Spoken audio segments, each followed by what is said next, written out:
Are you looking for ideas for your 6x8 patterned paper? Hi, I'm Jess from JessCrafts.com and I'm here to help you make the most of your crafty supplies and time. So let's get making. Today I have 6x8 paper busting template number 22. So this shows you how to take 6x8 patterned paper and make A2 size cards without any patterned paper scraps. It is available in a pack in the Etsy shop, but I will be really clear with the directions today so that if you don't want to access the template, you can just follow along with the directions in the video. So I am going to get started with my 6x8 patterned paper. This is from the scrapbook.com Charming collection, and I wanted something that had a sort of garden theme on one side and then was a simple paper on the back. And this particular pattern paper actually is plain on the back. There's no pattern to it. And that happens a couple of times in this collection. I actually don't mind that. I know for some people, you know, if they're purchasing pattern paper, maybe they hope to see pattern on both sides, but I don't mind when I have a solid on the other side because then it usually gives me a clear point for my focal point images or like, you know, where I want to focus the attention and design on the card. So I'm going to start by taking the 6-inch side and cutting it in half so that it is 3 by 6 inches. Please follow all manufacturer safety instructions when using tools like paper trimmers. And then I am going to take this 3 by 8-inch piece and I'm going to cut 4 1-inch pieces off of it, and I'll leave a 3 by 4-inch piece. So very simple in terms of the cuts that you have to make.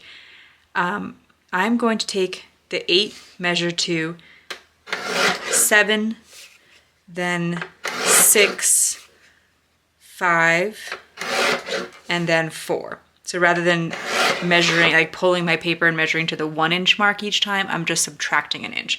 And that is all the cutting you have to do for a single card. I'll just repeat that same process on this other 3 by 8-inch piece.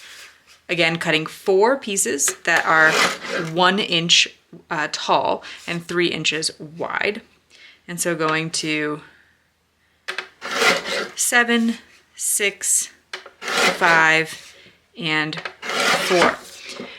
If you want to add mats to your card, you are going to add I call for 1/4-inch mats. You can choose another size, but with the 1/4-inch mats, it takes up a good amount of the A2 card size. And an A2 card size is 4 1/4 by 5 1/2 on the front. So when I go to assemble my card, I'm actually going to skip the mats on these strips of paper in the back today. Learning a little short on time at the moment, and I wanted to finish this. And so that will take a little bit more time, but because I do want my focal point to really pop, I'm going to cut a quick mat for that. And I did, you'll see, I'm going to spend, I've kind of done it out of order. I've colored some images ahead of time. And so I focused my time and energy on that as opposed to cutting mats. But I also think this, again, will really help because I am using basically a solid paper here, helping that to pop a little bit. So I'm going to take this to 3 1/4. This is a scrap of cardstock, which I always like to start with if I can. And then it should be 8 1/2 inches long because I'm using an 8 1/2 by 11-inch piece of paper to start with. So then I'm going to bring it to 4 1/4, and then this will be the mat that I need. These will be the mats that I need for both cards. So it's also a really efficient way of using cardstock, and so I don't have to worry about leaving a bunch of little scraps.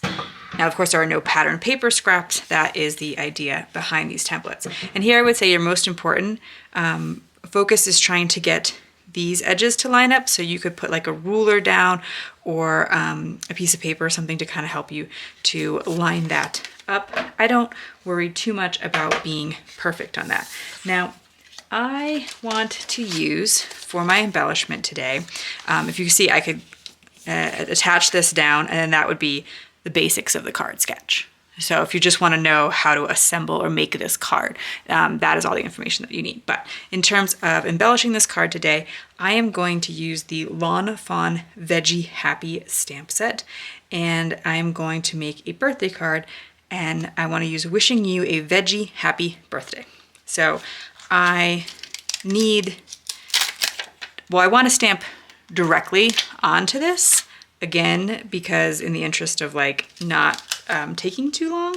However, because I'm going to stamp directly onto my patterned paper of sorts, or the paper that I'm using, if I make a mistake, I'm going to have to get flexible about how to fix it. So I am definitely taking my time to think about how I want to lay this out. The Lawn Fawn stamps, because they have that like rectangular edge, it does make it pretty easy to know your placement before you go ahead. And if for whatever reason, like you felt like this was a little bit unbalanced, like maybe you wish the top was shorter than the bottom since I'm stacking them, you can always cut your stamps. Just be careful, you know, not to cut them where the letters are or the design is or anything like that. And of course you're doing that at your own risk. You have to be very careful about that, but you can piece them back together. And so you can kind of change configurations if you need to. Since I need to get a perfect impression, I am going to use a MISTI stamping tool. You can use any stamping tool that will allow you to like get it back in that same position. Or if you're, you know, more confident in your stamping, VersaFine ink, which is a pigment-based ink that I find will dry. Some pigment inks I've struggled to get them to dry. It might depend on like your climate or that kind of thing. But anyway, I have had success with VersaFine ink. It does give a little bit more of a crisp impression. I'm going to use the Lawn Fawn Jet Black ink because that's what I have out, because I use that for the Copic coloring that I did. But since I can stamp multiple times, I'm not too concerned.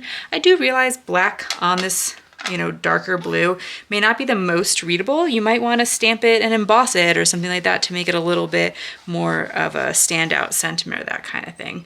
So then I chose some images from that same Veggie Happy stamp set, and I stamped them in Copic Safe ink and colored them with my Copic markers. I can list the markers that I used in the video description, but I don't have anything particularly helpful to say about coloring with Copic markers.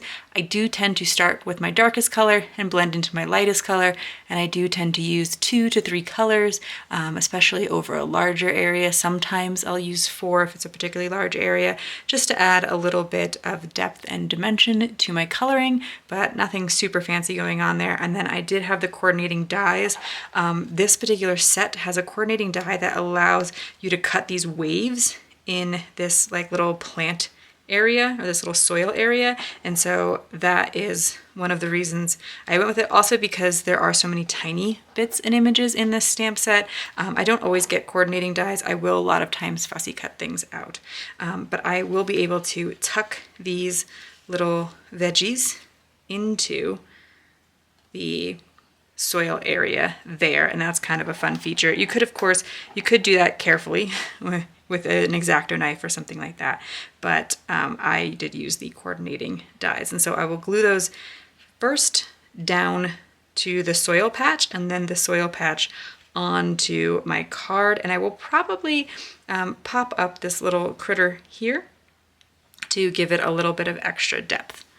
Often when I am popping something up, I'm using little scraps of cardstock rather than foam tape, because I make little bits of cardstock when I'm cutting mats and things like that, and so gluing them together and then cutting them into the pieces that I need. So because I use 110-pound cardstock for most things, I usually just use like 2 pieces of cardstock glued together, and that's enough, but it depends on how thick you like your dimension and that kind of things. But I just like something pretty subtle so it goes through the mail easily, and like I said, I use it.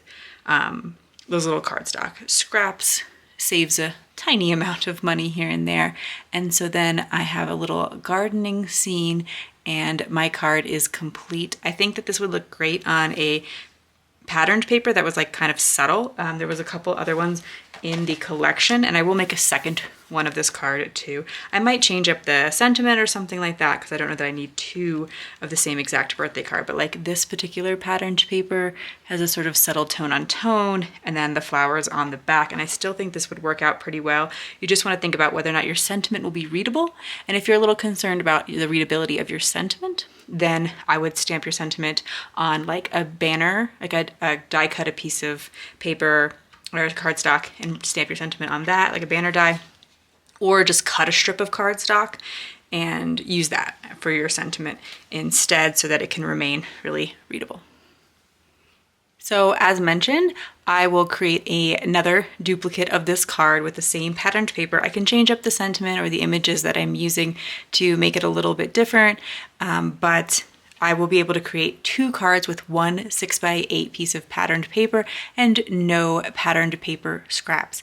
Again, I am using a 3x4 inch piece and then four 3x1 inch pieces, and I can cut two of those. So if you're not wanting to pick up the sketch in the Etsy shop, you just can know the measurements or write them down. And I am making 1/4 inch bigger mats when I am adding the mats.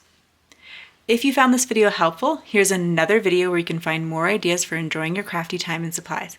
Let me know you like this video with a share to your crafty community, subscribe and click the bell so you don't miss the next template or tutorial, and check the video description for product links. See you in the next video.